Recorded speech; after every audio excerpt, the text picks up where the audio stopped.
Hello, hello, and welcome back to Mindfully Rich Podcast, your weekly look at life and finances with a twist. I'm your girl, Richie, and I'm so excited to be back yet another week. If you're new here, welcome. We are in season 2, episode 5, y'all. Y'all just don't understand. I talk about this all the time, but consistency is something that I have been trying to master, so I'm super excited that we are back another week. And for those of y'all that are new, notice that I say we, just because this podcast is not about me. It's about y'all. And without y'all listening, I wouldn't be here. So I say we for a lot of things. Like, I know I'm the only one that's uploading these episodes, getting it done. Okay. I understand that, but we are a team. We are a community here at Mindfully Rich Podcast. And so thank you so much for everyone that's tuned in. If you haven't already, make sure you check out the podcast on Instagram. I'm at mindfully_rich_podcast. I've been doing good, y'all. Just started posting. Now, I need y'all to interact with the post. I know it's going to come, but I just pulled this post that said the best way to interact with posts is to save it, comment, and share. Okay? Did y'all hear that? So not just the like, okay? Save, comment, share in that order, okay? Well, if you didn't listen last week, I talked about adulting in a pandemic. And I was saying cheers to you if you are doing it in this pandemic right now, just because it's hard. Adulting as a whole is hard. And so if you haven't checked that out, Mindfully Rich Podcast is available on all streaming platforms. So go check it out wherever you listen. Apple Podcasts, Google, Amazon, iHeartRadio, all of the platforms, okay? So when people ask me now, they're like, well, where can I find it at? Just search it. You can go on Google and just put in the search. I promise you, one of the 50 million platform apps will pop up. Go ahead and listen to it there. It was a great episode. And I currently have 30 episodes that you can go back, listen to the ones that you haven't heard already. Make sure you listen, subscribe, share, all of the things. All right, y'all, we're going to go ahead and move into the Mindful Money Moment segment. And so if you're new here, what I like to do, because I love music, I take a music song title and I use that title as the topic of discussion. And so this week, I'm taking Moneybag Yo Said Something. And the title of this episode is Did Somebody with Bad Credit Say Something Episode? Okay? I know it's long. I like long titles. If y'all haven't noticed that already, I really like long titles just because I'm wordy. I like to talk. Okay? And so the reason why I wanted to go ahead and talk about credit today, I know I've talked about it before, but I wanted to dig deep into it because this is one of the most requested topics. And I understand it because credit is hard to understand if you're not a person who studies it. And so because I'm a financial expert, I've been in the financial industry for 14 years. I've learned a lot about credit. I used to be an underwriter. I also used to answer the request when you dispute something on your credit report for a credit union before. And so I understand all of the ins and outs of it. And I wanted to understand it a lot more just for my own personal knowledge and to help others.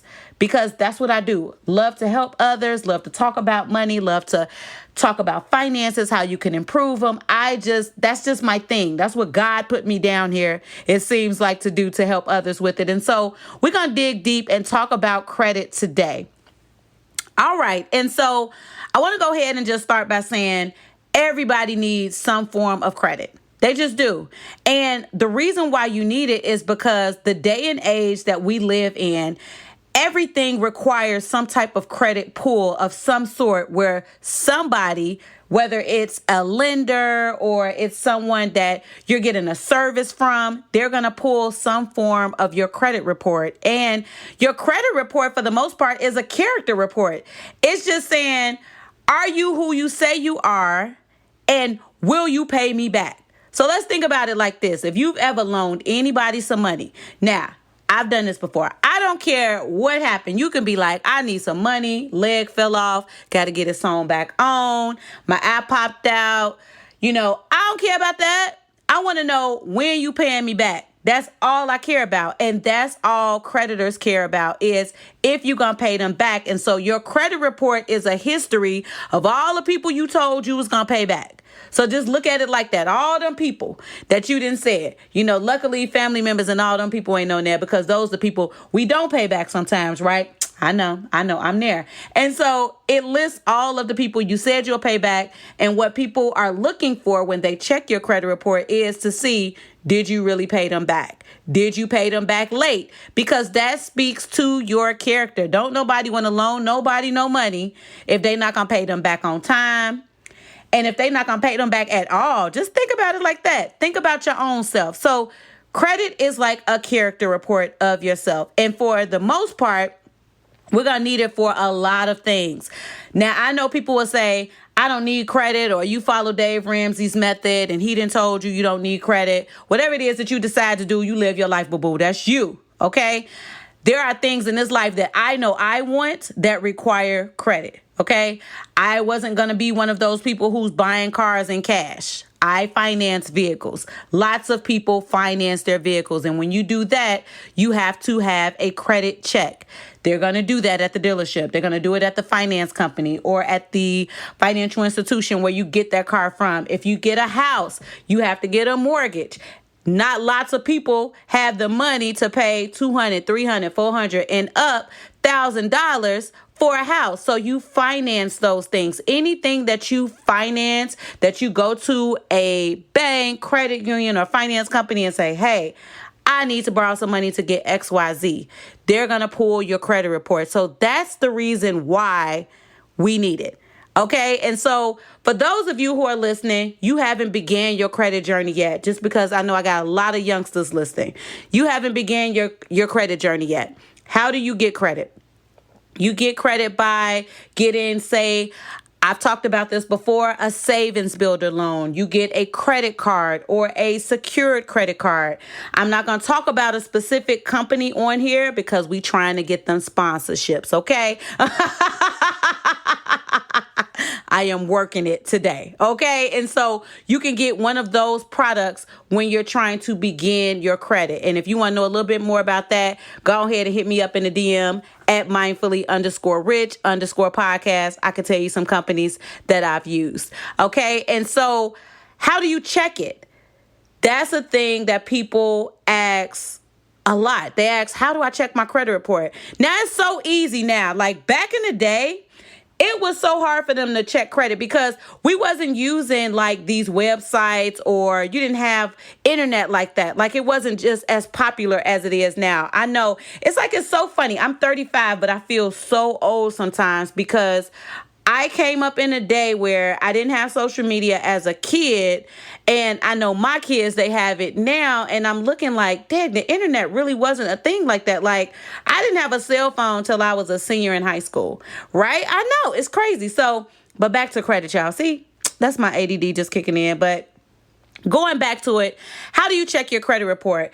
There are many ways. And I'm going to tell you a couple of my favorite ways to do so. And my favorite credit bureau is Experian. I will say their name because I feel the sponsorship coming. I feel me and Experian going to be on the same page. And they also follow me on the gram. Okay. And so Experian is one of my favorites. And they have an app. And I love to check my credit report through them. And also when I was an underwriter, looking at Experian's credit reports is so simple. Like Equifax, I don't know what they got on there. It's like a mix of the Bible's these, thous, and thes, and all of those things mixed with calculus. It's like crazy. I'd be like, what is going on, Equifax? And TransUnion, same way. Their reports, we have to look at all of them. It's just my favorite report is Experian. And so when we're talking about checking your credit, I like Experian's app that they have. You can sign up for free. You're able to check your credit report. It'll send you updates so that way you can see if anything has happened on your credit report. Like if someone was to pull your credit report, which is an inquiry, you will get notification. Your credit was just pulled. If a new product is open and you have a new trade line, a trade line is a product. If you have something that's new on your credit report, it will show you that. If your score goes up, it'll send you a notification. If your score goes down, it'll send you a notification. Equifax and TransUnion probably have apps as well. I just utilize Experience. That's just my favorite. There's also Credit Karma. Now, let me tell you the difference though. When you pull or when you review your credit report with Experian, Equifax, or TransUnion, which are the three major credit bureaus, you are looking at your FICO credit report. And if they provide you with a score, you're looking at your FICO score with Experian, Equifax, and TransUnion. If you pull your credit report through, say, Credit Karma, that is going to show you your Equifax and your TransUnion Vantage score, which is different from a FICO score. The difference is just a different model, just to let you know. So the reason why I wanted to express those different models for you is because when you pull your credit report and view your credit score on on Credit Karma, said the word so many times. When you're looking at Credit Karma, it's a Vantage score model. And so the thing to know about that is that's not the same model that financial institutions, say a bank, a credit union, or a finance company, that's not the same model that those companies use. We at financial institutions utilize a FICO score, which is what you'll be able to see when you check the credit bureaus directly on their own websites or their apps. But when you're on, say, a Credit Karma, Credit Sesame, Credit Wise, I believe it's through Capital One. When you're on those type of websites, those are what's called Vantage score models. So it's going to provide you with a score, but just know those scores aren't going to be the same as what a financial institution will pull or what the three major credit bureaus will have themselves, because they utilize FICO models. Okay, something we can get into later. Or y'all can hit me up in the DMs and let me know a little bit more about that. If you want to know a little bit more about that. But I just wanted to concentrate on making sure that you actually pull your credit report. There's so many different places that you can pull it from. There's also annualcreditreport.com where you'll just see your report, which is another thing. Lots of people don't like when you just pull your report. They want to actually see a score. And so there's a lot of benefit when you just pull your credit report just to view it. The reason being is if your credit report is wrong, I want y'all to hear me good when I say this. If your credit report is wrong, your score is wrong. So I want y'all to think about it. Take it on back to when you was in school. When you were in school, you had different classes that you were in. You had your social studies, your math, your English, all of your different classes that you took. And from those classes, you received a grade. Those grades calculated together were that calculated your GPA.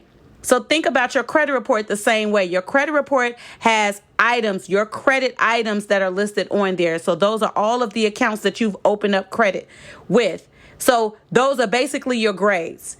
If your credit report grades are wrong, then your score is wrong. So I'm equating it to your GPA. So I want y'all to make sure that y'all get that. Checking your credit report is making sure that the accuracy is right, because you have to do that. Your name could be wrong. Your social security can be wrong. The accounts can be wrong. There's so much that could be wrong on there. There is no specific person that's at these three credit bureaus that's saying, you know what? Such and such credit report needs to be checked on today. I got to make sure that it's correct. There's nobody doing that. Just want to make sure that y'all know that. Ain't nobody doing that. So you have to be the one that's checking your credit report so that you can make sure that it's cool. Next, I want to move into how you maintain your credit. Okay, because in order for you to increase your credit score, you have to understand how to maintain your credit, and you have to understand how credit works. And so maintaining your credit starts with checking it, but also understanding that there are 5 key elements to our credit reports. The major two that I'm going to talk about. So say if you want to increase your credit score, say by 100 points in 6 months. I'm going to say 6 months because that's the fastest that I've seen it done before. You have to concentrate. I said there are 5 elements, but the top 2 elements that you want to concentrate on are your payment history, making sure that you make your payments on time. Remember, I mentioned that earlier. When you're making your payments on time, you're not getting what's called a 30-day late, a 60-day late, 90 or 120 days late, because our credit works in 30-day increments, because every single month, whomever you have credit with is reporting that to the 3 major credit bureaus, which I told y'all earlier: Equifax, Experian, and TransUnion. So making sure that you're paying all of your credit bills on time. And so what does on time look like? Because lots of people hear different things. So I'm going to let you know from an expert. If your bill is due, say, what's today? 7th? Okay. So if you have a bill that's due on the 7th, so let's say your bill is due October 7th, today. You're 30 days late 30 days from now. So that's going to be November 6th or November 7th. Whatever 30 days from now is, that's the date that you're late. Now that institution, whomever you have credit with, so let's use an auto loan because I want to make sure that we all stand together with this one. Say I have an auto loan that's due on October 7th. If I don't pay on October 7th, which is today, it's due 30 days. All right, let's take that back. I got confused. Say you have an auto loan. It's due today on October 7th. You have until 30 days to pay it before it's reported to the credit bureau as a late payment, because what the credit bureau views as 30 days late is when you're actually 30 days behind. What that financial institution that you have the loan with, they may view your payment as late 5 days after the due date, 1 day after the due date, 15 days after the due date. That's when they give you their internal late fee. But the credit bureaus themselves, they consider you late 30 days after that due date. So if you are looking to increase your score, you have to improve your payment history. You can't have 30, 60, 90, 120 days late. You definitely can't have collections or charge-offs. And so collections and charge-offs happen after you have been 4 months past due. So that's definitely not nothing you want to be into. The next biggest thing that will increase your score tremendously, okay? Did y'all hear me? Tremendously. Is if you get your credit card balances down. So the credit bureaus have what's called the 30% rule. And so the 30% rule, it only pertains to your credit cards. And what that's saying is you have to keep at least a 30% or under balance in relation to your limit in order for your score to stay, I'm going to say, in good standing with the credit bureaus, where you can keep and maintain a good score. And so what that looks like is if you have $1,000 credit card and you roll over a balance of over $300, that means that it's over 30%. When your balance goes over 30%, because 30% of whatever your limit is, then that's when your credit score starts to decrease. Because the credit bureaus are looking, they have put their standard at 30% is a range of, I guess, stability. You're in a good range for them. Because I didn't make the rule, I don't know what it means. That's just the rule that they have right now. So whenever your credit card balances, and this is each credit card itself, whenever those balances roll over a balance of over 30%, and it's reported that, say you have $1,000 credit card, 30% of 1,000 is 300. I spent that in the month of October. But in November, when they report that, if I'm at $500, that means I'm over 30%. That means my score is in jeopardy of going down. Every percentage over 30%, your score is going down. Every percentage under 30%, your score is going up. So if you're trying to increase your score, you have to pay off those credit card balances. And I know I love the great generation. So the great generation is my grandma's age group, and my grandmother is 90. They didn't use credit cards unless they needed them, right? So I'm a millennial, and child, we be spending, we be swiper, no swiping, out here just swiping it up. But nobody ever teaches us that the more you swipe and the more you keep a balance on your card over 30%, the lower your credit score is going. So you want to make sure that you are monitoring that. And so if you're in a position you want to see your credit score go up, those two things that I just mentioned, keeping your payment history good, not having any late payments, and keeping your credit card balance under 30%, all of your credit cards, those balances under 30%, I promise you, your score will shoot up. If you're one of those people that checks your credit score often, you'll get a chance to see your credit score fluctuates all the time.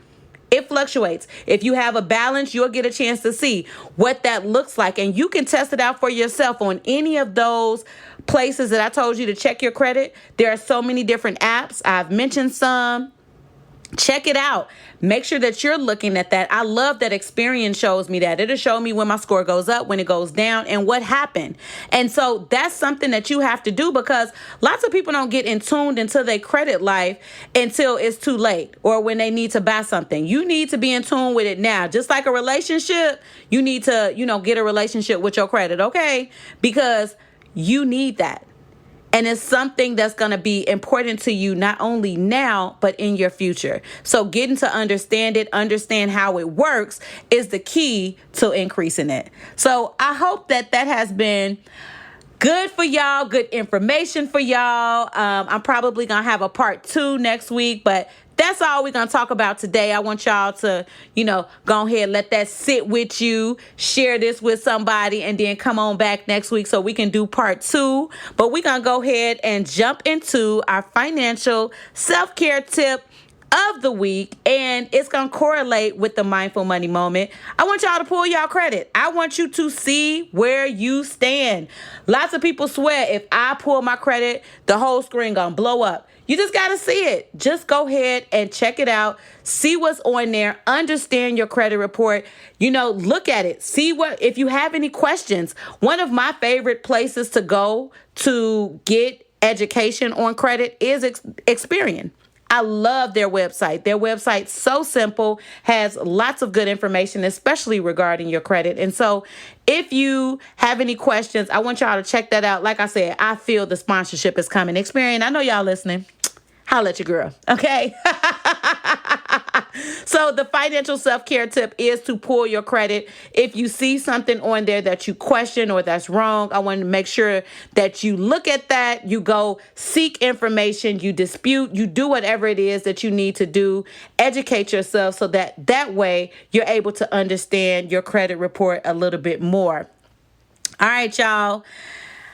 In the words of my favorite YouTuber, that's all I got, ain't got no more. I hope y'all enjoyed today's episode. Make sure y'all follow me on the gram at mindfully_rich_podcast. And until next time, when I hit y'all with another one.